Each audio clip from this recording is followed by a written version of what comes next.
Hello बच्चों, स्वागत है आपका द स्टडी अड्डा में। इकोनॉमिक्स की जो क्लासेस चल रही है हमारी, उसमें जो चैप्टर 4 है आपका वैश्वीकरण और भारतीय अर्थव्यवस्था से संबंधित। वैश्वीकरण क्या है? वैश्वीकरण यानी जिसमें जो है हमारी जो कंट्रीज हैं उनके बीच में व्यापार हो और वस्तुओं का आदान प्रदान हो, इसी हम वैश्वीकरण के नाम से जानते हैं, जिसे हम इंग्लिश में ग्लोबलाइजेशन बोलते हैं। और इसी के साथ साथ हम भारतीय अर्थव्यवस्था को भी समझने का प्रयास करेंगे इसमें कि भारतीय अर्थव्यवस्था में ग्लोबलाइजेशन का क्या रोल रहा, उससे क्या हानि रही, क्या फायदे रहे, क्या लाभ रहे, वही हम जानने का प्रयास करेंगे यहाँ पे। तो वैश्वीकरण में क्या होता है? वैश्वीकरण में वस्तुओं और सेवाओं का आदान प्रदान होता है विश्व स्तर पर। जैसे आप जो है आज जो मैकडोनल्ड है आपका, पहले वो अमेरिका में सेटअप हुआ, फिर अब आप हर जगह उसके जो पिज्जा है वो आपको हर जगह अवेलेबल होते हैं। ऐसी आपकी जींस में देखें आप, लेविस जो है कंपनी जो है शुरुआत कहाँ से हुई और फिर अब आप हर जो है कंट्री में उसे ले सकते हैं। तो जो प्रोडक्ट हैं आपके वो एक देश में बन रहे हैं, पर अब आप जो है उसे घर पर भी डिलीवर करा सकते हैं। इसे ही आप जो है वैश्वीकरण का परिणाम कहेंगे। वैश्वीकरण और भारतीय अर्थव्यवस्था से संबंधित अब जो भी क्वेश्चन होंगे इस चैप्टर के, हम उसको डिस्कस करने वाले हैं यहाँ पर। तो अब हम चलते हैं हमारे क्वेश्चन पर।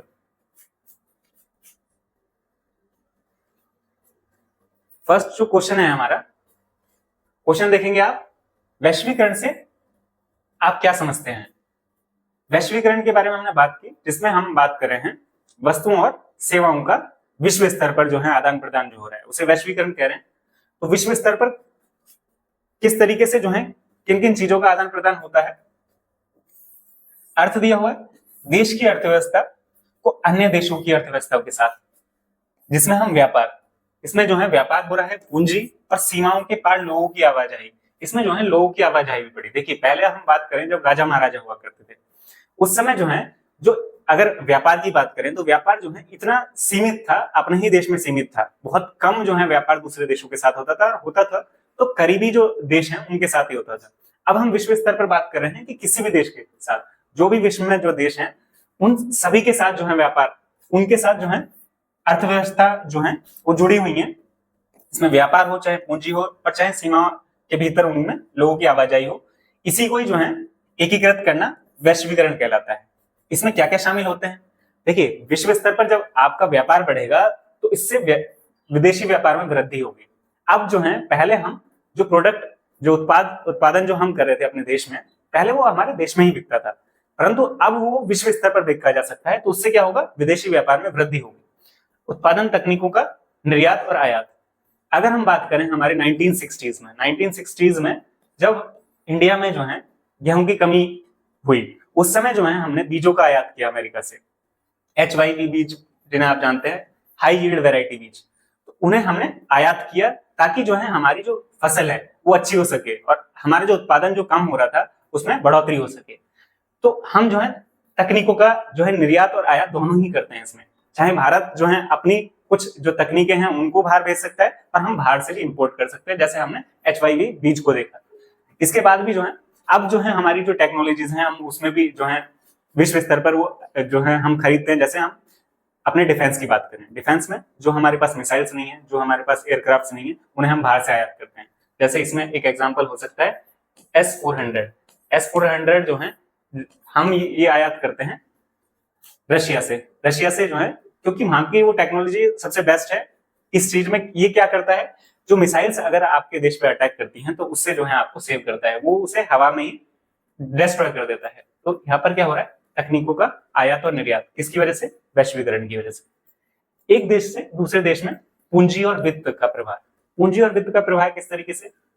अब आप देखिए, हमने बात की थी लोगों की आवाजाही। लोगों की आवाजाही जो होती है, अब जैसे अमेरिका में भी लोग काम करते हैं भारत से, और ब्रिटेन में भी, और अन्य देशों में भी काम करते हैं। तो वहां से जो है जब उनकी सैलरी आएगी तो अपने देश में भेजेंगे, वापस इंडिया में भी आएगी वो। तो यहाँ पर क्या हो रहा है, पूंजी का प्रवाह हो रहा है। इसी तरीके से अमेरिका की कंपनीज जो यहाँ पर काम कर रही हैं, या अमेरिका के लोग जो इंडिया में काम कर रहे हैं, उनकी जो पूंजी होगी, उनकी जो सैलरी होगी, उनके जो पैसे होंगे वो वापस जो है उनके देश में भी जाएंगे। तो पूंजी का प्रवाह हो रहा है इससे। एक देश से दूसरे देशों में लोगों का प्रवास। लोगों का प्रवास हम बात की हमने, जो जॉब के लिए हो रहा है, चाहे वो घूमने के लिए हो रहा है, तो लोगों का प्रवास भी होता है। तो ये वैश्वीकरण के अर्थ में जो है हमने जाना, और साथ ही साथ इसमें क्या क्या चीजें शामिल है वो हमने जानी।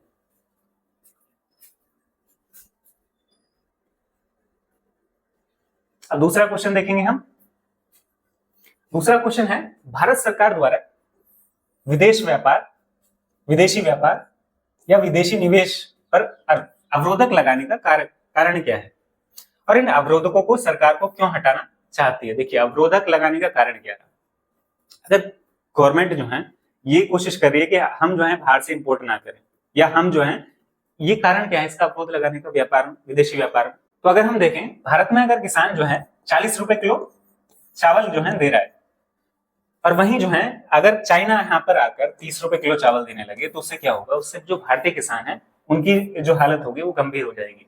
तो अब जो ऐसी तरीके से अन्य जो वस्तुएं हैं उसमें भी देख सकते हैं हम। तो हमारे जो भारत में जो लोग हैं या भारत के जो उद्योग जो चल रहे हैं उससे उनको नुकसान होगा, इसीलिए जो है जो भारत सरकार है वो उस पर जो है विदेशी जो निवेश है या उस पे विदेशी व्यापार पे अवरोधक लगाती है। जानते हैं इसका आंसर और डीप में। भारत सरकार घरेलू उत्पादकों को विदेशी प्रतिस्पर्धा से बचाने के लिए करती है, यानी जो विदेश से अगर चीजें सस्ती आ जाए और भारत में उनका उत्पादन जो है ज्यादा जो है प्राइस में हो रहा है, उनका मूल्य ज्यादा है भारत में, तो विदेशी जो वस्तुएं होंगी वो ज्यादा खरीदी जाएंगी। इससे जो भारतीय उत्पादक होंगे उनको जो है हानि होगी, इसीलिए जो भारत सरकार ये करती है अवरोध लगाने के लिए। विदेशी और विदेशी निवेश पर भी जो है बाधाएं लगाई जाती हैं। खासकर जैसे अगर हम बात करें 1950 और 1960s के दशक में, उस समय जो है तभी उद्योग जो है लगने शुरू हुए थे। आपने जो है जानते होंगे जब 5 ईयर प्लान आपने देखा, 5 ईयर प्लान, तो सेकंड जो था 5 ईयर प्लान उसमें जो है हमने उद्योगों को जो है प्राथमिकता दी थी। तो उसी समय जो है उद्योग लगने शुरू हुए थे। ये कब थी? सेकंड 5 ईयर प्लान जो था हमारा 1956 से 1961 तक था। आयात से होने वाली प्रतिस्पर्धा को बढ़ते उद्योगों के लिए जानलेवा साबित हो सकती थी। अगर जो हम आयात करते हैं विदेशों से, उससे प्रतिस्पर्धा बढ़ती यहाँ पर, यानी कंपटीशन बढ़ता, और वो जो सस्ती वस्तुएं जो हम आयात कर रहे हैं विदेश से, वो जो है प्रतिस्पर्धा के माध्यम से जो है यहाँ के जो हमारे जो रीजनल यानी कि यहाँ के जो उत्पादक थे भारत के, उनको जो है हानि होती है इससे। इसलिए भारत केवल आवश्यक वस्तुओं के लिए आयात की अनुमति दी। उस समय सभी वस्तुओं के लिए आयात के लिए अनुमति नहीं दी थी। परंतु हम देखें 1991 में हम यहाँ पे ग्लोबलाइजेशन, प्राइवेटाइजेशन और लिबरलाइजेशन, जिसे आप एलपीजी के नाम से जानते हैं, एलपीजी के नाम से जानते हैं, तो एलपीजी की शुरुआत हुई 1991 में। अब जो है नई आर्थिक नीति आई, इसमें जो है बाधाओं को हटाना चाहते थी। क्यों हटाना चाहती थी? अब मान लिया गया, देखिए 1950 और 1960 से शुरुआत हो गई थी उद्योगों की। अब जो है भारतीय जो उत्पादक थे या उद्योग थे वो तैयार थे प्रतिस्पर्धा के लिए, यानी कंपटीशन के लिए। अब जो है अगर जो है बाहर से भी आयात किया जाता है किसी वस्तु का, तो हमारे यहाँ के जो उद्योग हैं वो भी तैयार थे इसके लिए। इसलिए जो है ये आर्थिक नीति स्टार्ट की गई थी, प्रतिस्पर्धा करने के लिए तैयार थे हमारे जो उद्योग थे विदेशी उत्पादकों से।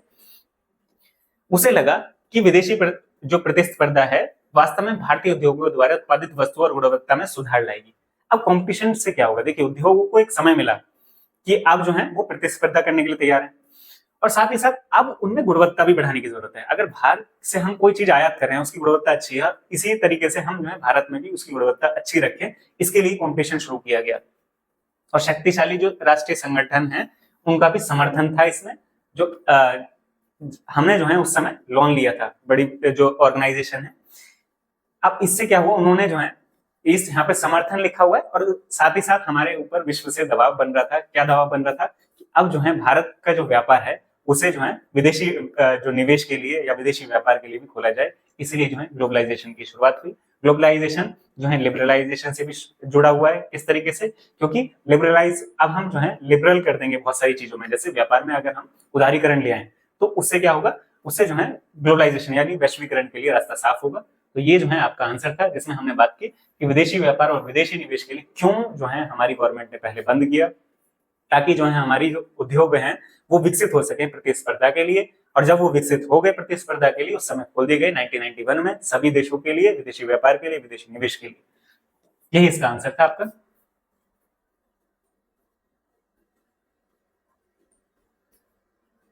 थर्ड क्वेश्चन देखेंगे हम। थर्ड क्वेश्चन है हमारा, श्रम कानूनों में लचीलेपन कंपनियों को कैसे मदद करेगा? श्रम कानून जो है मजदूरों के लिए बनाए जाते हैं, उसमें जो है कंपनियों को क्या फायदा होगा? कंपनियों को फायदा होगा कि कंपनियां जो है आसानी से जो है उन उद्योगों को लगा सकती हैं अगर उनमें लचीलापन होगा, उनमें जो है, और उनको जो है अपनी कंपनी की ग्रोथ करने में मदद मिलेगी। अगर कंपनी ग्रोथ करेगी तो फिर जो है उससे जो है प्रोडक्टिविटी बढ़ेगी, उसमें जो लोगों को काम करने वाले हैं उनकी भी मात्रा धीरे धीरे बढ़ती जाएगी, क्योंकि कंपनी जो है ग्रोथ कर रही है, कंपनी को फिर और लोगों की आवश्यकता होगी। तो ये जो है श्रम कानूनों में लचीलेपन को किस तरीके से मदद करेगा कंपनी को, उसी के बारे में और बात करते हैं। किस तरीके से मदद करने वाला है ये? प्रतिस्पर्धा में, कंपटीशन में और प्रगतिशील बनने में मदद करेगा। देखिए वो जब लचीलापन आएगा कंपनी के कानून में, जो श्रम कानून है, उससे क्या होगा? प्रतिस्पर्धा बढ़ेगी। अब जो है वो कंपनीज जो है और ज्यादा प्रोडक्शन करने का कोशिश करेंगे, उत्पादन करने की कोशिश करेंगे, और साथ ही साथ उन्हें जो है और जो अन्य कंपनी है, क्योंकि कंपनियां और खुलेंगी अगर लचीलापन होगा श्रम कानूनों में, तो कंपनियां और खुलेंगी। जितनी ज्यादा कंपनियां होंगी उससे जो है उनमें प्रतिस्पर्धा बढ़ने वाली है, और साथ ही साथ वो प्रगतिशील होंगी, क्योंकि अब जो है वो ग्रोथ करेंगी। उसमें श्रम कानूनों में ढील देकर कंपनी प्रमुख बाजार की स्थितियों के अनुसार वेतन पर बातचीत कर सकती है।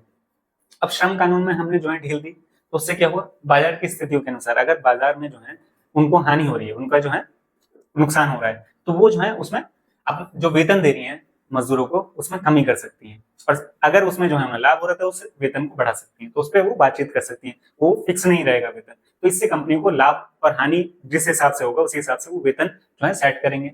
नौकरी से निकाल भी सकते हैं। अब मान लीजिए कंपनी को जो है बहुत नुकसान में चल रही है कंपनी, अब कंपनी फिर अपने एम्प्लॉयज, उसके पास 1000 एम्प्लॉयज हैं, पर कंपनी जो है नुकसान में चल रही है, वो सिर्फ 500 लोगों को ही जो है रख सकती है। पर अगर श्रम कानून इस तरीके के होंगे कि वो निकाल नहीं सकते, तो फिर निकाल नहीं पाएंगे, तो कंपनी घाटे में ही चलती चली जाएगी, और एक बार कुछ टाइम बाद जाके कंपनी बंद हो जाएगी। उससे क्या होगा? उससे इकोनॉमी को, यानी हमारी अर्थव्यवस्था को भी हानि होती है साथ ही साथ। तो अब जो है कंपनी, अगर श्रम कानून में लचीलापन होगा तो कंपनी जो है उन्हें निकाल सकती है। अब इससे क्या होगा? इससे कंपनी में जो कंपटीशन है वो बढ़ेगा, क्योंकि अब जो है कंपनी अपने लाभ कमाने के लिए, उसमें ग्रोथ करने के लिए, उस अर्थव्यवस्था में सहयोग करने के लिए कंपटीशन करेगी, और अपने प्रोडक्ट्स उस तरीके से निकालने की कोशिश करेगी जिसमें जो है उसे बेनिफिट हो। अन्य कंपनीज भी आएंगी इसमें। जैसे श्रम कानून में अगर लचीलापन होगा तो कंपनियां बढ़ती जाएंगी और उससे उनमें कंपटीशन बढ़ेगा, वही सेम प्रोडक्ट के लिए बहुत सारी कंपनीज होंगी। तो श्रम कानून में लचीलेपन से कंपनी को किस तरीके से लाभ होगा वो हमने यहाँ पर बात करी। अब फोर्थ क्वेश्चन है हमारा, फोर्थ क्वेश्चन देखते हैं। फोर्थ क्वेश्चन में दिया हुआ है, दूसरे देशों में बहुराष्ट्रीय कंपनियां, बहुराष्ट्रीय कंपनियों को एमएनसी बोलते हैं, यानी कि मल्टीनेशनल कंपनी, किस प्रकार अपनी स्थापना, नियंत्रण और उत्पादन करती हैं। एमएनसीज, अब इसमें जो है ये आपको समझने वाली बात है, जैसे अगर कोई अमेरिका की कंपनी, अमेरिका की कंपनी भारत में जो है स्थापना करनी चाहती है, अपनी जो है वो कंपनी भारत में भी स्थापित करना चाहती है, तो किस तरीके से स्थापित कर सकती है, किस तरीके से नियंत्रण करेगी और उत्पादन किस तरीके से करेगी।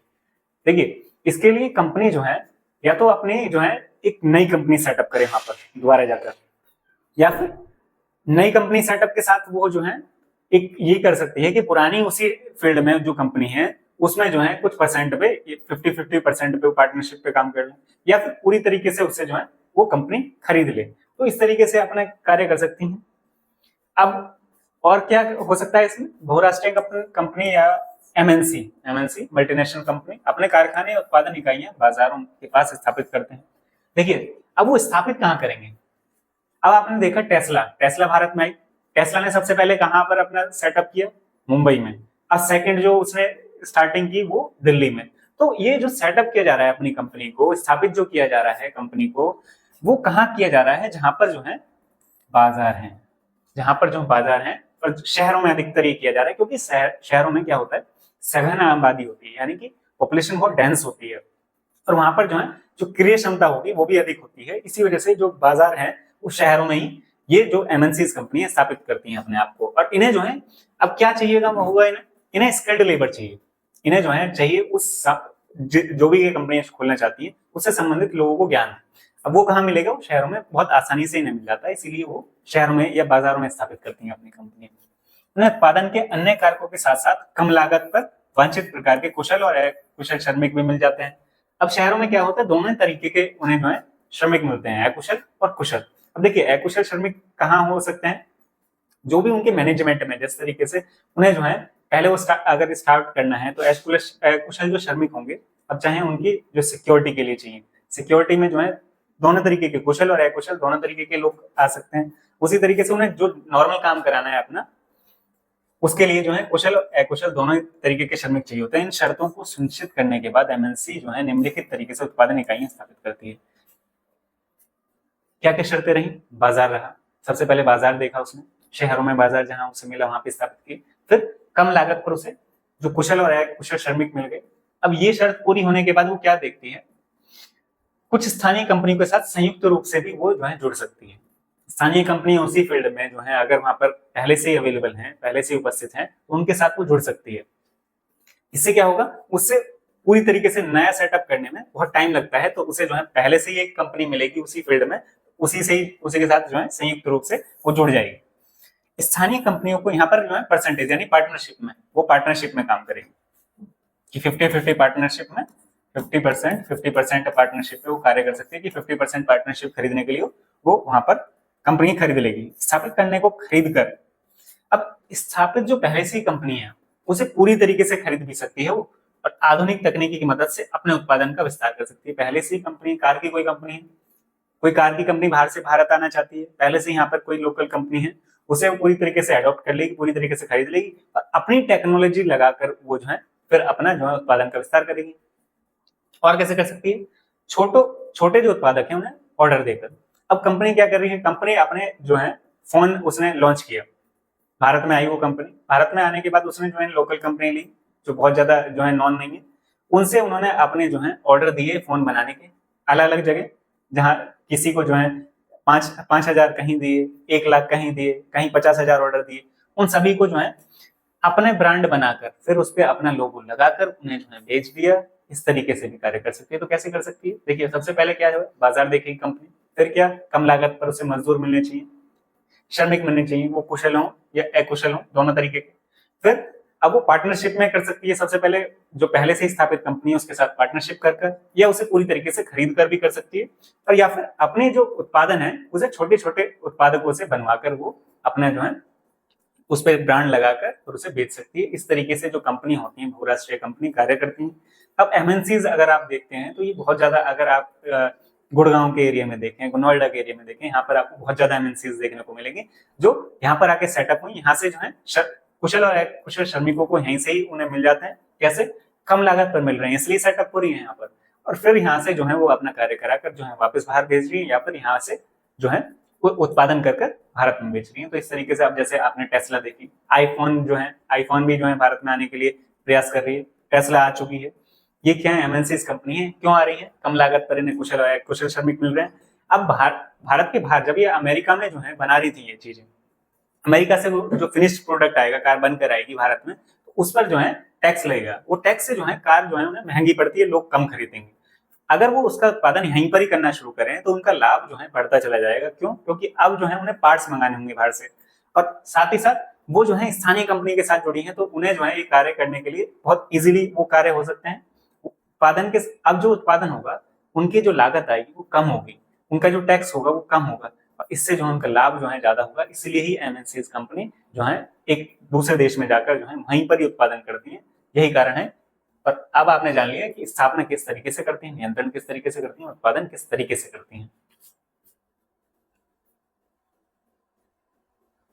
अगला क्वेश्चन है हमारा क्वेश्चन 5। विकसित देश, विकासशील देश और उनके व्यापार निवेश का उदारीकरण क्यों करना चाहते हैं। विकसित देश यानी डेवलप्ड कंट्रीज, जैसे हम यूरोप की कंट्रीज देखें, अमेरिका कंट्रीज देखें, वो विकासशील देश हैं, जैसे भारत भी एक विकासशील देश है। उनमें उदारीकरण क्यों करना चाहते हैं, उदारीकरण से होता क्या है, उदारीकरण से जो व्यापार, अगर हम व्यापार के क्षेत्र में बात करें तो व्यापार में जो है उसमें कुछ छूट दे देना, उनमें ढील देना, ताकि जो है बाहर से कंपनीज आ सकें, या फिर टैक्स में छूट देना, ये होता है उदारीकरण का अर्थ। यहाँ पर क्यों करना चाहते हैं, वो जो है भारत में आना चाहती हैं, क्यों, ताकि जो है उनका जो उत्पादन है, वो जो उनका जो प्रोडक्ट है वो उसे बेच सके, यहाँ पर वो उसे बाजार की तरह भारत को इस्तेमाल कर सके। क्या आप मानते हैं कि विकासशील देश जो है बदले में ऐसी मांग करनी चाहिए जो विकासशील देश है। अब विकासशील देश भी मांग करें, डेवलपिंग कंट्रीज जैसे इंडिया है वो भी मांग करें कि आप भी अपने जो है देश के रास्ते खोलें, आप भी जो है व्यापार के लिए हमारे देश, जिस तरह अब जैसे इसमें वर्तमान परिप्रेक्ष्य में देखें, अमेरिका को देखें, तो अमेरिका ने जो है भारत पर पहले 25% टैरिफ लगाया और फिर 50% टैरिफ लगाया। डेवलप्ड कंट्री में आता है वो। अब वो क्या कर रहा है, भारत के लिए जो है रास्ते बंद कर रहा है। अब इसे राजनीतिक रूप से देखें कि डोनाल्ड ट्रंप नहीं चाहते कि भारत जो है उसकी अर्थव्यवस्था को जो है किस तरीके से हानि पहुंचाना चाहते हैं, वो राजनीतिक रूप हो गया। परंतु डेवलप्ड कंट्रीज नहीं चाहते कि उस पर पहले से ही टैरिफ इतना ज्यादा लगा देंगे आप, तो हम जो है उनमें एक्सपोर्ट ही नहीं कर पाएंगे। वहां पर जो आयात निर्यात में जो पहले से इतना टैरिफ होगा, तो वो चीज इतनी महंगी हो जाएगी कि वहां के लोग खरीदेंगे नहीं। ये हुई बात। तो अब वो चाहते नहीं है, और फिर भारत को भी या फिर विकासशील देशों को भी ऐसा करना चाहिए, बिल्कुल करना चाहिए। उनको भी जो है बदले में जो है चीज चाहिए, क्योंकि उनको भी तो अपना ट्रेड बढ़ाना है, उन्हें भी अपना व्यापार में जो है वृद्धि करनी है। विकसित देश क्या चाहते हैं, विकासशील देश जो है व्यापार और निवेश से जो है उदार बनाए, यानी व्यापार में भी जो है वो उदारीकरण लाए, और निवेश में भी कि निवेश अगर जो विदेशी कंपनी भारत में करती है तो उस पर जो है टैक्स, अब वो जो है कमाती है यहाँ से, जो भी कमाई होती है उसकी जो भी लाभ होता है वो वापस लेके जाती है, तो उस पर भी टैक्स लगता है उस पे जो है। और उदारीकरण इसमें अगर वो निवेश करना चाहती है तो निवेश के नियम बहुत इजी हो जाए कि वो जो है निवेश करना चाहती है इजीली कर पाए, वो विकसित देश ये चाहते हैं।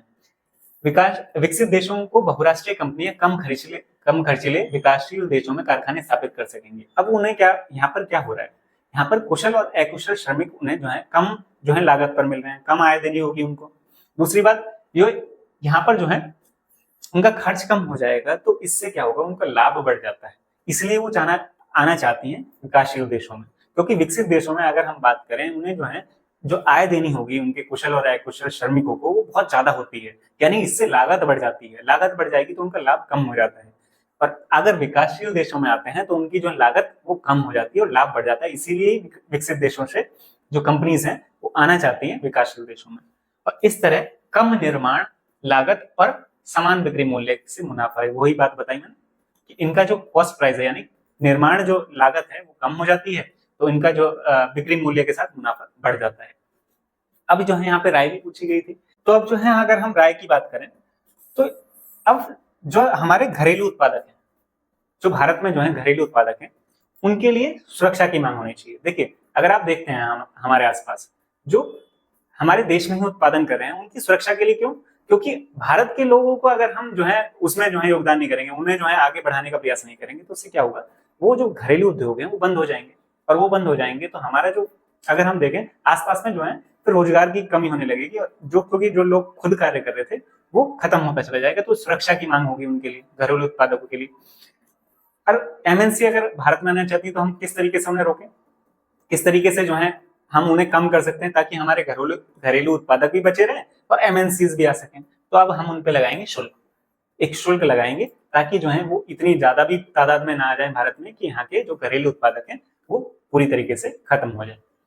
ये हुआ हमारा कि जो विकसित देश हैं क्यों आना चाहते हैं विकासशील देश में, और फिर जो है हम किस तरीके से ये हम दूसरी तरफ से भी मांग कर सकते हैं, कैसे कर सकते हैं। पर हम जो है अपने जो घरेलू उत्पादक हैं उन्हें सेव करते हुए चलेंगे, उनकी सुरक्षा की मांग करते हुए चलेंगे, और जो एमएनसीज कंपनी आ रही है, बहुराष्ट्रीय कंपनी आ रही है, उन पर शुल्क लगाएंगे।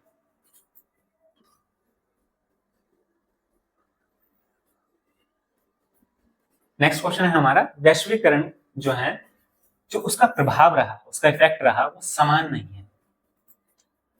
कैसे समान नहीं रहा, इसी पर ही हमें बताना है। वैश्वीकरण का प्रभाव अगर देखें, अब आप पूरे वर्ल्ड पर जाइए, वर्ल्ड है आपका, वर्ल्ड में बहुत सारे देश हैं, लगभग 200 के करीबन देश हैं, 190 से प्लस देश हैं।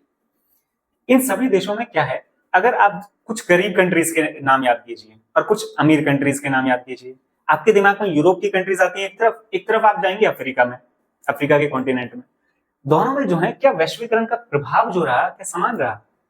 अगर वैश्वीकरण का प्रभाव देखें तो इससे वैश्वीकरण से तो सभी देशों के साथ ट्रेड होना चाहिए था और हर देश की कंपनी हर देश में मिलनी चाहिए थी। परंतु अगर हम देखें तो जो डेवलप्ड कंट्रीज हैं, यानी यूरोप की कंट्रीज या अमेरिका, जो अगर हम देखें अमेरिका को, तो इन सब के जो उत्पादन जो हो रहा था, इनके जो वस्तुएं हैं वो आपको हर देश में मिल रही है। पर क्या हम अफ्रीका की जो वस्तुएं हैं, क्या वहां पर जो है समान रूप से प्रभाव पड़ा? नहीं पड़ा। तो ये जो है प्रभाव एक समान नहीं है, इसी पर ही हम बात करते हैं आगे। और क्या चीजें हो सकती हैं? प्रभाव जो है एक समान नहीं रहा, केवल शहरी कुशल, अब शहरी कुशल और पेशेवर। अब इसमें एक चीज और देखते हैं, वैश्वीकरण के लिए हम टेस्ला की बात कर रहे थे। टेस्ला कहाँ आई? मुंबई में आई, दिल्ली में आई। वो जो है मुंबई और दिल्ली में ही क्यों गई, किसी गांव में क्यों नहीं लगी? क्योंकि उसे क्या शहरी कुशल लोग चाहिए थे। रोजगार किसे मिला? शहरी कुशल लोगों को या पेशेवर लोगों को मिला।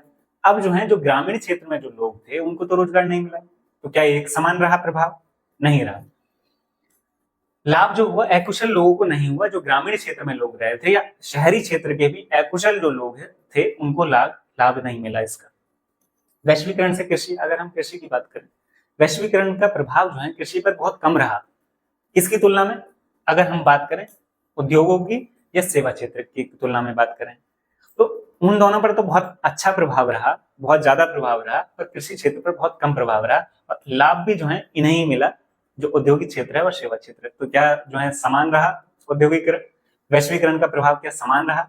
नहीं रहा। क्यों? क्योंकि कृषि पर जो प्रभाव रहा वो बहुत कम रहा। घरेलू उत्पादकों की बात करें और औद्योगिक श्रमिक जो वर्ग है, बहुराष्ट्रीय कंपनियों को लाभ हुआ। इससे जो है घरेलू उत्पादक को लाभ हुआ और औद्योगिक जो श्रमिक थे उनको जो है लाभ हुआ बहुराष्ट्रीय कंपनी से। अब बैटरी देखते हैं आप, कैपेसिटर देखते हैं, प्लास्टिक देखते हैं। प्लास्टिक के खिलौने अगर आप देखें, प्लास्टिक के खिलौने आप जो है क्या भारत में ही बनते होंगे? बिल्कुल बनते होंगे। परंतु आप जब अपनी मार्केट में जाते हैं, बाजारों में जाते हैं, वहां पर आप जब देखते हैं प्लास्टिक के खिलौने, तो उन पर क्या लिखा देखेंगे आप? Made in China. तो चाइना ने जो है वो उस मार्केट को किस तरीके से कैप्चर किया, कैसे किया? क्योंकि जो उत्पादन बना रही है, उत्पादन कर रही है, वो बहुत सस्ते दामों पे कर रही है। कैसे? क्योंकि जो आपका चाइना है वहां पर जो है सस्ता लेबर मिल रहा है, इसी वजह से जो है सस्ती वस्तुएं मिल रही हैं। और जो ये सभी जो डेयरी उत्पाद और वनस्पति जैसी वस्तुएं छोटे उत्पादकों को सस्ते आयात से प्रतिस्पर्धा का भारी नुकसान हुआ और इसी वजह से इन सभी की जो हम खिलौने की बात कर रहे हैं, हम प्लास्टिक खिलौने की क्यों बात कर रहे हैं? क्योंकि जो भारत में जो इनका उत्पादन कर रहे थे और जब चाइना से आया भारत में, तो इसे नुकसान किया हुआ भारतीय जो उत्पादक थे, क्योंकि उन्हें वो उत्पादन करने में महंगा पड़ रहा था। क्यों? क्योंकि उनको जो लेबर मिल रही है, उनको जो मजदूर मिल रहे हैं वो महंगे हैं यहाँ पर भारत में। कंपेयर करें इसको अगर चाइना से, तो कंपेयर चाइना में सस्ते लेबर हैं, भारत में उसके कंपेरेटिवली महंगे लेबर हैं। तो यहाँ पर जो उसका जो प्राइस होगा वो महंगा होगा चाइना के कंपेरेटिवली, और इसी वजह से प्रतिस्पर्धा का सामना करना पड़ेगा जो हमारे यहाँ के उत्पादक हैं भारत के। वैश्वीकरण का प्रभाव जो है एक समान नहीं रहा। अगर दोबारा देखें इसे, वैश्वीकरण का प्रभाव को, तो क्या क्या रहा इसमें? हमने बात की शहरी कुशल और पेशेवर लोगों को फायदा हुआ जी। और क्या रहा? कृषि पर फायदा हुआ। कृषि पर जी बहुत कम फायदा हुआ। तो किसे फायदा हुआ? औद्योगिक और सेवा क्षेत्र में जो लगे हुए लोग थे सिर्फ उन्हें ही फायदा हुआ, इसी क्षेत्र को फायदा हुआ। और किसे फायदा हुआ? घरेलू उत्पादकों और औद्योगिक जो श्रमिक वर्ग था उसे जो है बहुराष्ट्रीय कंपनी को लाभ हुआ उससे। और जो हमारे जो कुछ उत्पाद थे जिन जो हमने यहाँ पर बात की, वो जो है उनको जो है भारी नुकसान भी उठाना पड़ा और साथ ही साथ प्रतिस्पर्धा करनी पड़ी, जिसकी वजह से जो है छोटे उत्पादकों को, क्योंकि सस्ते आयात होगा तो उससे प्रतिस्पर्धा करनी पड़ेगी, उन्हें भी जो है सस्ते दाम पर वो बेचने की कोशिश करनी पड़ेगी, तभी वो बिकेगा, वरना नहीं बिकेगा। ये हुआ वैश्वीकरण का प्रभाव। और साथ में हमने विदेश, अगर हम इसमें कुछ और भी ऐड करना चाहें तो हम ऐड कर सकते हैं कि अगर देशों पर भी प्रभाव देखें तो कुछ ही देश जो है इससे जो है अपने जो उनकी अर्थव्यवस्था में बहुत ज्यादा तेजी आई, और अन्य देश जो अफ्रीका जैसी कॉन्टिनेंट के गरीब देश हैं उन पर जो उसका प्रभाव रहा वो जो है इतना अधिक नहीं रहा, उतना नहीं रहा जितना जो है विकसित देशों ने इससे फायदा उठाया, या उनको जो लाभ हुआ उसके कंपेरेटिवली नहीं हुआ, समान प्रभाव नहीं रहा। और साथ ही साथ इन पॉइंट्स को भी ऐड कर सकते हैं, इससे आपका आंसर बहुत अच्छा बनेगा।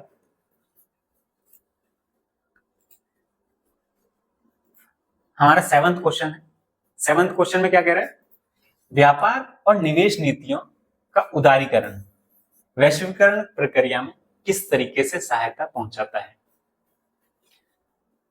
उदारीकरण की हमने बात की। उदारीकरण से क्या होता है? उदारीकरण से हम बात कर रहे हैं जो भी हमारे नियम है उनमें लचीलापन लाना या उनमें कुछ ढील देना। उससे क्या होगा? उससे व्यापार और निवेश की जो नीतियां हैं उसमें अगर हम उदारीकरण लेके आएंगे तो व्यापार और निवेश जो है बढ़ेगा। किस तरीके से बढ़ेगा? विदेशी कंपनियां जो है आसानी से, अगर हम नीतियों में चेंज कर दें तो निवेश करना उनका बढ़ जाएगा अगर हम उनमें ढील देंगे। तो किस तरीके से ये हमारे वैश्वीकरण प्रक्रिया में सहायता पहुंचाता है। अगर हमने विदेशी निवेश, विदेशी व्यापार में उनकी नीतियां जो हमने रूल्स बनाए उसमें अगर हमने कुछ उदारीकरण लेकर आते हैं तो वो बहुत ज्यादा भारत में आने का प्रयास करेंगे और अन्य देशों में जाने का प्रयास करेंगे। उससे क्या होगा? उससे वैश्वीकरण को तो लाभ पहुंच रहा है, क्योंकि वैश्वीकरण को लाभ किस तरीके से पहुंच रहा है, क्योंकि अब जो है वैश्वीकरण करने में सहायता भी किस तरीके से कर रही है, क्योंकि अब जो है व्यापार है वो एक देश तक सीमित नहीं हुआ, अब वो अन्य देशों के साथ भी जुड़ गया और उसे ही वैश्वीकरण हम बोलते हैं, जिसमें हम वस्तुएं और सेवाएं जो है एक देश से दूसरे देशों में जो है या विश्व में हर देश में जो है वो पहुंचती है, उसे ही हम वैश्वीकरण बोल रहे हैं। तो उदारीकरण से क्या हो रहा है, वैश्वीकरण में फायदा हो रहा है। किस तरीके से, व्यापार और निवेश की नीतियों में उदारीकरण लेकर आए, विदेशी व्यापार और निवेश जो है इससे आसान हुआ, वैश्वीकरण की प्रक्रिया में इसने क्या की, मदद की। इससे पहले क्या होता था, विकासशील जो देश थे वो घरेलू उत्पादन की सुरक्षा, जैसे हमने बात की 1950 और 1960s में जो है इंडिया ने भी किया, उस समय जो है हमारे जो उद्योग थे वो उतने विकसित नहीं थे, पर 1991 तक हमारे उद्योग जो है विकसित हो गए थे, प्रतिस्पर्धा के लिए तैयार थे, तो हमने जो है वैश्वीकरण के लिए या अपने विश्व के जो अन्य देश हैं उनके लिए रास्ते खोल दिए कि अब वो विदेशी निवेश कर सकते हैं और विदेशी व्यापार कर सकते हैं। बाधाएं और प्रतिबंध लगाए हुए थे, हमने बात कर ली, और घरेलू जो वस्तुओं का गुणवत्ता में सुधार के लिए अन्य देशों की बाधाओं को फिर हमने हटा दिया। हटाने से क्या हुआ, उदारीकरण ने वैश्वीकरण के प्रसार को और बढ़ाया, क्योंकि अब जो है व्यवसाय को आयात और निर्यात अपने निर्माण स्वयं करने की अनुमति थी। अब व्यवसायों को क्या था, अपने आयात और निर्यात को अपने हिसाब से कर सकते थे, किसी चीज का आयात करना या निर्यात करना। इससे राष्ट्रीय अर्थव्यवस्था को एक समग्र रूप में एकीकरण हुआ। अब जो है इससे क्या हो रहा है, राष्ट्रीय अर्थव्यवस्था को एक एकीकरण मिला। यहाँ पर जो है हम बात करना चाह रहे थे कि उदारीकरण से किस तरीके से वैश्वीकरण प्रक्रिया में सहायता मिलती है, और उदारीकरण किस चीज में, व्यापार और निवेश में। व्यापार और निवेश में जब हमने उदारीकरण किया तो हमने कुछ नीतियों में जो है चेंजेस लाए, जिससे जो है अब जो विदेशी व्यापार है और विदेशी निवेश बढ़ रहा है, और विदेशी व्यापार और विदेशी निवेश बढ़ेगा तो यानी कि जो आपका वैश्वीकरण है उसकी प्रक्रिया में मदद मिल रही है, क्योंकि पहले हमने जो प्रतिबंध लगाए हुए थे वो हमने हटा दिए तो वैश्वीकरण बढ़ा, वही हमने बात की। तो किस तरीके से मदद मिलती है आपने देखा, उदारीकरण में नीतियों में जब हम उदारीकरण लेकर आते हैं तो उससे वैश्वीकरण में जो सहायता होती है वो पहुंचती है। अगला क्वेश्चन है हमारा, विदेशी व्यापार विभिन्न देशों के बाजारों के एकीकरण में किस प्रकार मदद करता है, और आपको उदाहरण भी बताने हैं इसके। विदेशी व्यापार जो है बाजारों के एकीकरण में, अब बाजारों के एकीकरण में अगर हम देखें, मैकडोनल्ड देखें चाहे आप, आईफोन देखें चाहे आप, टेस्ला देखें आप, ये सभी जो हैं अमेरिका के ब्रांड थे, परंतु आज भारत में भी पाए जाते हैं, भारत के बाजारों में पाए जाते हैं। तो इससे क्या हुआ, बाजारों का एकीकरण हुआ। किसने किया, विदेशी व्यापार ने। विदेशी व्यापार जो हो रहा है उसी के माध्यम से हुआ। तो किस तरीके से एकीकरण हुआ आपको समझ में आया। भारत से बाहर जो है अगर लेविस की पैंट बन रही है आज वो भारत में मिल रही है, तो ये क्या है, बाजारों का एकीकरण हुआ। तो आइए जानते हैं इससे और भी चीजें, आप ये एग्जांपल्स भी अपने लिख सकते हैं अपने आंसर में। विदेशी व्यापार उत्पादकों और खरीदारों दोनों को अपने देश के बाजारों के बाहर पहुंचने में जो है अवसर प्रदान करता है। अगर कोई हम जो है कंपनी सेटअप करते हैं, वो भारत में बहुत अच्छी ग्रोथ कर रही है, भारत में जो है उत्पादन उसका बहुत अच्छा हो रहा है और उसका जो व्यापार है वो बहुत बढ़िया चल रहा है, अब वो उसे हम जो है भारत के बाहर भी पहुंचाना चाहते हैं, इसमें जो है विदेशी व्यापार ने हेल्प की, हमें मदद की। विभिन्न देशों के उत्पादकों और खरीदारों के बीच प्रतिस्पर्धा बनती है। एक ही प्रोडक्ट जो है, अगर हम बात करें जींस की, एक ही प्रोडक्ट जो है बहुत सारे देश अलग अलग जगह बना रहे हैं, तो उससे क्या होती है, प्रतिस्पर्धा बढ़ती है उनके मध्य। इस प्रकार विदेशी व्यापार विभिन्न देशों के बाजारों को एकीकरण को बढ़ावा देता है, क्योंकि एक ही बाजार में आपको विभिन्न देशों के जो है जो चीजें हैं, वस्तुएं हैं, वो आपको प्राप्त होती हैं। अगर आप जो है शहरों में जाएं, शहरों में जो जहां पर जो है एक बाजार है बहुत बड़ा, वहां पर आपको अलग अलग कंपनीज के, जैसे अगर आप मोबाइल कंपनीज से संबंधित किसी बाजार में जाते हैं, वहां पे आपको सैमसंग के भी मोबाइल मिलेंगे, वहां पे ओप्पो, वीवो, आपको माइक्रोमैक्स, नोकिया तो अब जो है हमारे यहाँ बहुत कम है, परंतु नोकिया के भी आपको मिलेंगे, जियोमी आपको। ये सभी क्या है, इन्होंने बाजारों के एकीकरण में मदद की है। सारे जो देश हैं उनके जो फोन है आपको एक ही जगह मिल रहे हैं, एक ही बाजार में। किसने, विदेशी व्यापार ने इसमें मदद की। आप कनेक्ट कर पा रहे होंगे और आपको उदाहरण भी मिल गए होंगे। आपको अन्य उदाहरण भी देख लेते हैं। उदाहरण के लिए दिवाली के मौसम में अगर आप देखते हैं कि खरीदारों के पास दो विकल्प होते हैं, आपको भारत में जो बनी हुई लाइट है वो भी मिल रही है, और जो चाइना की बनी हुई जो लाइट है वो भी मिल रही होती है। तो अब उनमें जो है प्रतिस्पर्धा भी हो रही है, आपको जो सस्ता दामों पर मिलेगा आप उसे खरीद लेते हैं। तो सजावटी जो लाइट होती है, बल्ब होती है, आपको चुनने का विकल्प होता है कि आप भारतीय वाला खरीदना चाहते हैं या फिर विदेशी यानी कि चाइना की जो लाइट है वो खरीदना चाहते हैं। तो ये आपका एक उदाहरण रहा कि विदेशी व्यापार ने किस तरीके से बाजारों के एकीकरण में मदद की है। क्वेश्चन जो 9 है आपका, इसमें बात की है वैश्वीकरण जो है भविष्य में जारी रहेगा। क्या आप कल्पना कर सकते हैं कि 20 साल के बाद, 20 वर्ष के बाद जो है विश्व कैसा होगा? अभी जो हम देख रहे हैं, जो विश्व स्तर पर जो वस्तुओं और सेवाओं का निर्माण हो रहा है, सॉरी, सेवाएं तो प्रदान की जाती हैं, तो वस्तुओं का जो निर्माण हो रहा है वो किस तरीके से विश्व स्तर पर जो है छाया हुआ है, हर जगह मिलती है वस्तुएं। 20 वर्ष के बाद जो है ये और अच्छे से कनेक्ट होते चले जाएंगे। कैसे? इसमें जो है एक सकारात्मक परिवर्तन आने वाला है। कैसे? क्या क्या विशेषताएं होने वाली? स्वस्थ प्रतिस्पर्धा होगी, क्योंकि एक ही चीज के जो है अलग अलग जो देशों में जो है उत्पादन होगा और वो जो है विश्व स्तर पर मिलने वाले हैं आपको एक ही जो बाजार में, वो सभी चीजें मिलने वाली। तो स्वस्थ प्रतिस्पर्धा होने वाली है। बेहतर उत्पादन क्षमता होने वाली, उत्पादन क्षमता बढ़ेगी क्योंकि उसकी जो मार्केट है, जो बाजार है, वो बढ़ता जा रहा है। विश्व स्तर पर जो है बाजार है तो उसका उत्पादन भी बढ़ने वाला है। उत्पादन, आय और रोजगार की मात्रा में वृद्धि होगी। अब जो है जब बाहर से जो कंपनियां अगर भारत में जो है लग रही हैं या भारत की कंपनी जो अन्य देशों में जा रही हैं, उससे उत्पादन बढ़ रहा है क्योंकि बाजार बढ़ गया। आय बढ़ रही है क्योंकि अब विश्व स्तर की जो कंपनियां आ रही हैं वो जो है अगर अपना कार्य कराना चाहती है, उन्हें कुशल श्रमिक चाहिए, तो उससे धीरे धीरे आय भी बढ़ने लगी। रोजगार तो बढ़ ही रहा है, रोजगार मिलेगा, हर व्यक्ति को मिलने वाला है। क्यों? क्योंकि कंपनीज की मात्रा, पहले से भारतीय कंपनी पर हम निर्भर थे, अब अन्य कंपनी भी भारत में आ रही है, तो उससे क्या हो रहा है? रोजगार में वृद्धि होगी। तो 20 वर्षों के बाद तो ये और ज्यादा होने वाला है। और बेहतर जीवन स्तर होगा। क्यों? क्योंकि स्वास्थ्य की सुविधाएं हों, चाहे आपकी आय में वृद्धि हो रही है, इससे जो है आपका जो जीवन स्तर होगा उसमें सुधार होगा, क्योंकि आपको बहुत सारी सुविधाएं जो हैं अब उनमें प्रतिस्पर्धा होने वाली है, तो आपको जो है बहुत सारी सुविधाएं आसानी से आपके आसपास मिल जाएंगी। सूचना और आधुनिक तकनीक की अधिक उपलब्धता होगी, क्योंकि सूचना और आधुनिक तकनीक जब विश्व स्तर पर बहुत सारी जो देश मिल रहे हैं, तो वहां की जो तकनीक होगी, वहां की जो सूचना प्रणाली होगी, वो भी एक दूसरे के साथ जुड़ेगी। उससे क्या होगा? आपकी तकनीकों में भी सुधार आने वाला है। जिस तरीके से अगर हम वर्तमान में देखें, आप जो है पहले जो है गूगल से आप पूछा करते थे क्वेश्चंस, अब जो है आप एआई के जमाने में आ गए हैं। अब एआई के माध्यम से आप जानकारी, क्या हो रहा है? तकनीकी में जो है एक देश में सुधार हुआ, अब जो है विश्व स्तर पर भी देखने का मिल रहा है आपको। क्या हुआ? वैश्वीकरण की वजह से हुआ। तो वैश्वीकरण से अब जो है आगे क्या पता, हमारे पास रोबोट्स भी हो। वो 20 वर्ष के बाद अगर हम बात करें तो रोबोट्स क्या सिर्फ एक देश बनाकर वो अपने देश में ही रखेगा? नहीं, वैश्वीकरण का प्रभाव क्या होगा? वो हर देश में मिलने वाले हैं आपको। तो ये जो है उसके प्रभाव होने वाले हैं कि 20 वर्ष के बाद किस तरीके से जो है आपको स्वस्थ प्रतिस्पर्धा देखने को मिलेगी, उत्पादन में वृद्धि होगी, आय में, रोजगार में वृद्धि होगी और बेहतर जीवन मिलने वाला है, तकनीक में भी सुधार होने वाला है। तो वैश्वीकरण के लिए जो अनुकूल कारक रहे, मात्रा और गुणवत्ता की दृष्टि से देखें तो मानव संसाधन उपलब्ध रहा, कुशल श्रमिक मिले, गुणवत्ता भी अच्छी मिली उन्हें। प्रमुख देश जो है व्यापक संसाधन और औद्योगिक आधार मिला। अब कुछ देशों में जो है संसाधन मिले उन्हें स्टेबल करने के लिए, अपनी जो कंपनी खोलने के लिए, उद्योग लगाने के लिए, और औद्योगिक आधार मिला।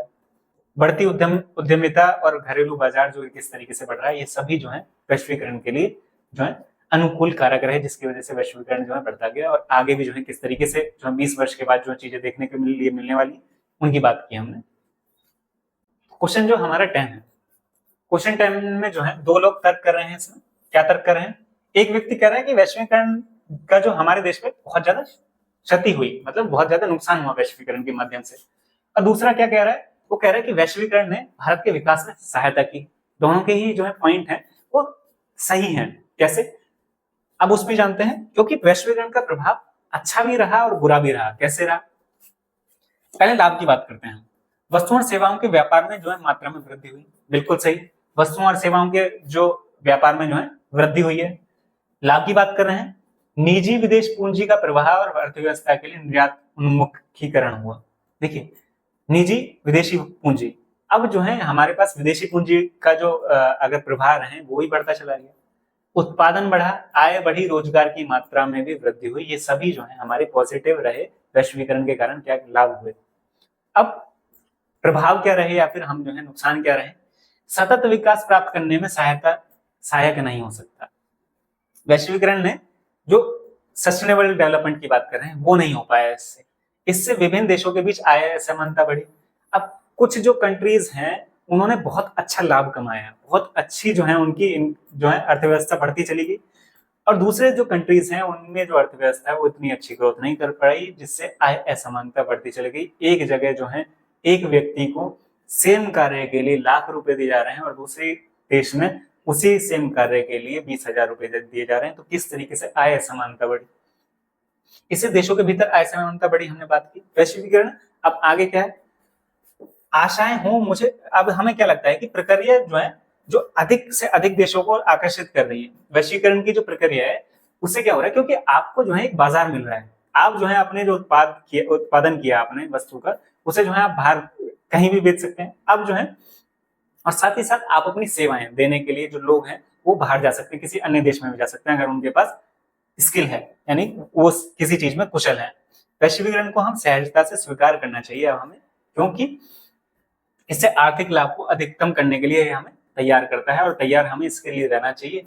तो इसके लाभ जो रहे हमने बात की, और साथ ही साथ हमने इसके प्रभावों की बात की, नकारात्मक जो प्रभाव रहे उनके ऊपर बात की। तो दोनों तरीके से उसने क्षति भी पहुंचाई और उसने लाभ भी पहुंचाया, ये हमने बात की इस क्वेश्चन में।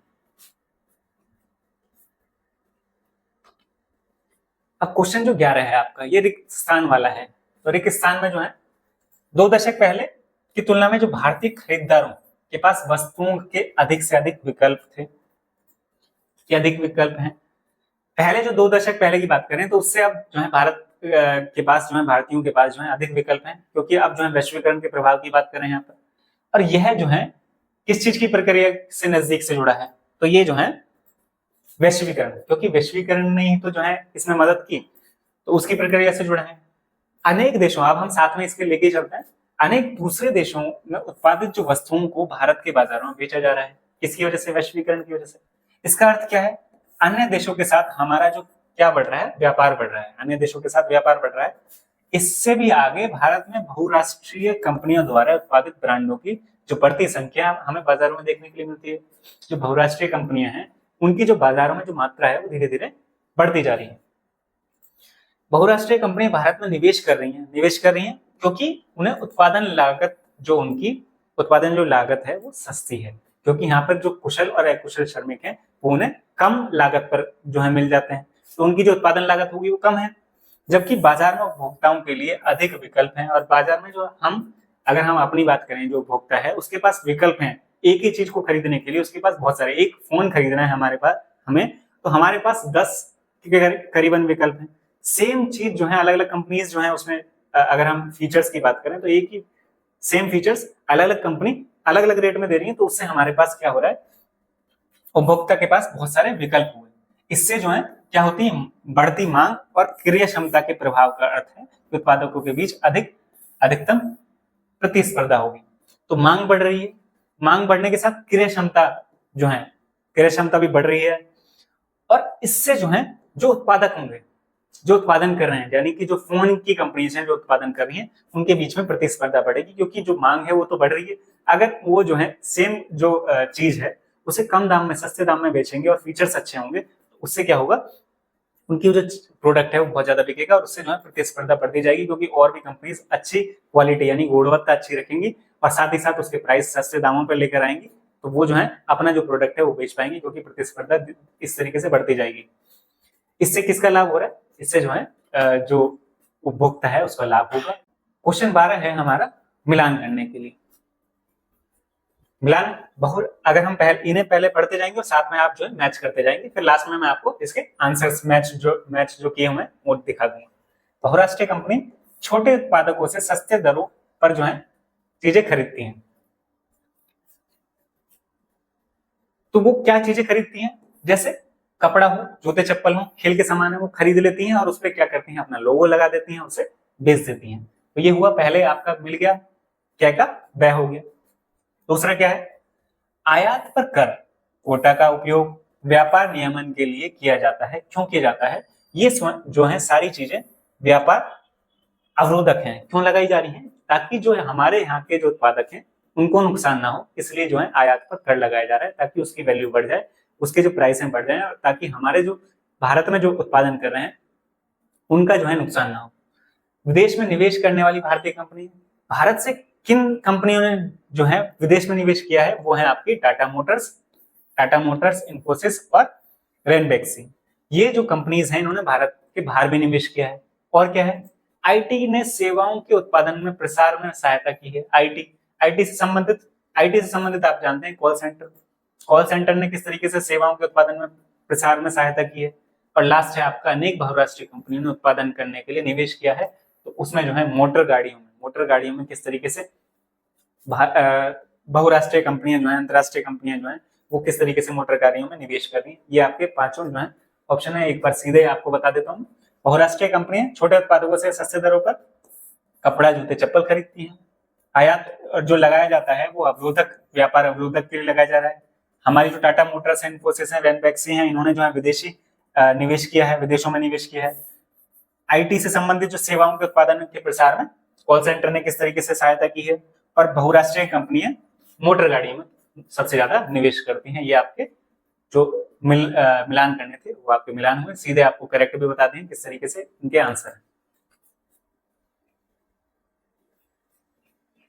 क्वेश्चन नंबर 13 के कुछ पार्ट होने वाले हैं, उनको हम यहाँ पर डिस्कस करने वाले हैं। क्वेश्चन 13 का फर्स्ट पार्ट है वैश्वीकरण के विगत 2 दशकों में द्रुत आवागमन देखा गया। 2 दशक मतलब यानी कि 20 साल में जो बहुत तेजी से, द्रुत मतलब बहुत तेजी से यानी कि फास्ट आवागमन जो देखा गया वैश्वीकरण का, क्या क्या चीजें देखी गई विश्व में जो है, क्या क्या चीजों का आयात और निर्यात हो रहा है, वो बहुत तेजी से जो बढ़ा है, क्या क्या चीजें हैं। पहला ऑप्शन देखते हैं। पहला जो ऑप्शन है देशों के बीच वस्तुओं, सेवाओं और लोगों का। देशों के बीच वस्तुओं, सेवाओं और निवेशों का। देशों के बीच वस्तुओं, निवेशों और लोगों का। देखिए इसमें 2 जगह लोगों की बात की गई। स्टार्टिंग के जो 2 दशक थे उसमें लोगों का आवागमन इतना नहीं था, परंतु हम वर्तमान में देखें वो बढ़ा है। परंतु स्टार्टिंग में जो है इतनी तेजी से जो है लोगों का आवागमन नहीं था। तो फर्स्ट और थर्ड हमारे इसलिए गलत हो जाते हैं। तो हमारा जो करेक्ट आंसर क्या होगा, करेक्ट आंसर हमारा सेकंड होगा। तो देशों के बीच क्या क्या बढ़ोतरी हुई है, वस्तुओं की, सेवाओं की और निवेश। स्टार्टिंग में बहुराष्ट्रीय कंपनियों ने भारत में निवेश में बढ़ोतरी हुई थी, उन्होंने निवेश किया था। और वस्तुएं, सेवाएं किस तरीके से जो है वैश्वीकरण के माध्यम से भारत में पहुंची, या भारत की वस्तुएं जो है विदेश में पहुंची, ये आपका करेक्ट आंसर होगा। ये करेक्ट आंसर हो गया आपका सेकंड। अब 13 नंबर जो क्वेश्चन है आपका, उसी का ही जो है सेकंड पार्ट हो गया। विश्व के देशों में बहुराष्ट्रीय कंपनियों द्वारा निवेश सबसे अधिक सामान्य मार्ग है। तो बहुराष्ट्रीय कंपनी के द्वारा जो निवेश किया जाता है उसके लिए सबसे अधिक जो सामान्य मार्ग क्या होगा, वो नए कारखाने की स्थापना करें, या स्थानीय कंपनी को खरीद लेते हैं, या फिर स्थानीय कंपनी के साथ साझेदारी करते हैं। देखो तीनों पॉइंट को मैं समझाता हूँ आपको। अगर नए कारखाने स्थापित करने हैं तो नए कारखाने स्थापित करने के लिए उनको जो है बहुत ज्यादा समय लगेगा, और यहाँ के जो नियम होंगे उनके अनुसार उसे स्टैब्लिश करना यानी कि उसे बनाना, उसे बहुत ज्यादा समय लगेगा। तो सबसे अधिक सामान्य मार्ग पूछा है, मतलब सबसे सरल, बहुत इजी वाला काम क्या होने वाला है। बहुराष्ट्रीय कंपनियां किसी देश में स्थापित करने वाली है, सबसे इजी क्या है, नया कारखाना स्थापित करना। बहुत जो है हेक्टिक होगा, बहुत ज्यादा उनको उसमें जो है कार्य करने पड़ेंगे, बहुत कठिन कार्य है, सरल नहीं है। स्थानीय कंपनी को खरीद लेना, स्थानीय कंपनी को खरीद लेना बहुत आसान है, क्योंकि वो पहले से ही स्टेब्लिश है, पहले से ही जो है स्थापित है। उससे अगर खरीद लेते हैं, वो सेम ही फील्ड से है, तो सब कुछ आपको पहले से अवेलेबल हो। क्या क्या अवेलेबल होगा जी, आपके पास कुशल और अकुशल श्रमिक भी मिलने वाले हैं, आपके पास जमीन होने वाली है, वो कंपनी जहां पर पहले से ही बनी हुई है, इंफ्रास्ट्रक्चर मिलने वाला है। तो आपको क्या करना है, आपको सिर्फ अपनी टेक्नोलॉजी लगानी है, आप जो चीजें उसमें उत्पादित करना चाहते हैं बस वो करना होगा। तो सबसे सरल जो मार्ग रहा सेकंड रहा, कि उस कंपनी को खरीद लो जो पहले से स्टेब्लिश है, तो आसानी से आप कार्य कर सकते हैं। थर्ड क्वेश्चन ऑप्शन को देखते हैं, स्थानीय कंपनी के साथ साझेदारी करना। देखिए अगर आप साझेदारी करते हैं, उसके साथ पार्टनरशिप करते हैं, तो पार्टनरशिप करने में आपके जो पार्टनरशिप होगी, जो पार्टनर होगा, आपको उसके अनुसार भी चलना पड़ेगा। उस कंपनी को अपनी टेक्नोलॉजी शेयर करनी पड़ेगी दूसरी कंपनी के साथ भी। तो वो जो है यहाँ पर इतना आसान नहीं होगा, क्योंकि वो आगे जो है उलझने होंगी उसमें, जिससे जो है ये आसान वाला पूछा तो आसान नहीं होने वाला। ये चीज सबसे आसान क्या है कि उस कंपनी को खरीद लो और आसानी से अपना उत्पादन करो, अपनी टेक्नोलॉजी लगाओ, बस उसमें आपको सब कुछ पहले से ही अवेलेबल मिलेगा। ये हो गया स्थानीय कंपनी को खरीद लेना, ये हमारा सही उत्तर होगा। अब जो है 13 जो क्वेश्चन है इसका एक और पार्ट होगा, ये वैश्वीकरण ने जीवन स्तर के सुधार में सहायता पहुंचे। किसके जीवन स्तर में सुधार हुआ सबसे ज्यादा, आपको ये बताना है। सभी लोगों को फायदा हुआ? अगर सभी लोगों का हुआ होता तो आपके पिछले क्वेश्चन अगर आप देखें तो उसमें ये नहीं होता कि वैश्वीकरण के द्वारा जो है सभी देशों को समानता अगर होती, सभी देशों को फायदा होता, तो वहां पर उसका जो प्रभाव है वो समान रहे या नहीं रहे, ये क्वेश्चन आप नहीं पढ़ रहे होते। तो वैश्वीकरण के जो प्रभाव है समान तो नहीं रहे, तो सभी देशों को फायदा हुआ? बिल्कुल नहीं हुआ। सभी लोगों को फायदा भी नहीं हुआ। विकसित देशों के लोगों को अगर हम देखें, विकसित देशों ने क्या किया, उनकी जो एमएनसीज कंपनी अगर हम भारत में देखें तो बहुत ज्यादा स्टेब्लिश हुई। तो विकसित देशों के लोगों के जीवन स्तर में सुधार क्यों होगा? क्योंकि अगर वहां के जो उद्योग हैं वो अन्य देशों में स्थापित हो रहे हैं, उनका लाभ जो है बढ़ता जा रहा है, तो वहां के जो विकसित देश के लोग हैं उनके जीवन स्तर में सुधार होगा? बिल्कुल होगा। ये वाला ऑप्शन हमारा बिल्कुल करेक्ट है। अगर थर्ड ऑप्शन देखें तो विकासशील देशों के श्रमिकों को क्या फायदा हुआ? श्रमिकों को फायदा तो हुआ, परंतु उनके जीवन स्तर की बात करें तो जीवन स्तर इतना अधिक जो है, अगर बात करें विकसित देशों के लोगों के अनुसार, तो विकासशील देशों के श्रमिकों को इतना फायदा नहीं हुआ, उनके जीवन स्तर में इतना सुधार नहीं हुआ। तो ये हमारा जो ऑप्शन है करेक्ट, जो करेक्ट नहीं होगा, उपयुक्त में से कोई नहीं, ये तो होगा ही नहीं, तो हमारा करेक्ट आंसर होगा ऑप्शन 2। तो ऑप्शन 2 हमारा विकसित देशों के लोगों को इससे जो है उनके जीवन स्तर में सबसे अधिक जो है सुधार हुआ, ये वैश्वीकरण के माध्यम से हुआ। तो ये थी आज की हमारी क्लास। अगर आपको क्लास पसंद आ रही है तो अपने दोस्तों के साथ शेयर करें, वीडियो को लाइक करें, चैनल को सब्सक्राइब करें, और अगर आपने हमारा टेलीग्राम चैनल ज्वाइन नहीं किया है तो उसे ज्वाइन कीजिए, क्योंकि वहां से आपको पीडीएफ और पीपीटीज आपको मिल जाएंगी। अगर आपको रिवीजन करना होगा इसी वीडियो का तो फिर आप बाद में जो है उस पीडीएफ के माध्यम से कर सकते हैं। तो आज के लिए इतना ही। जय हिंद।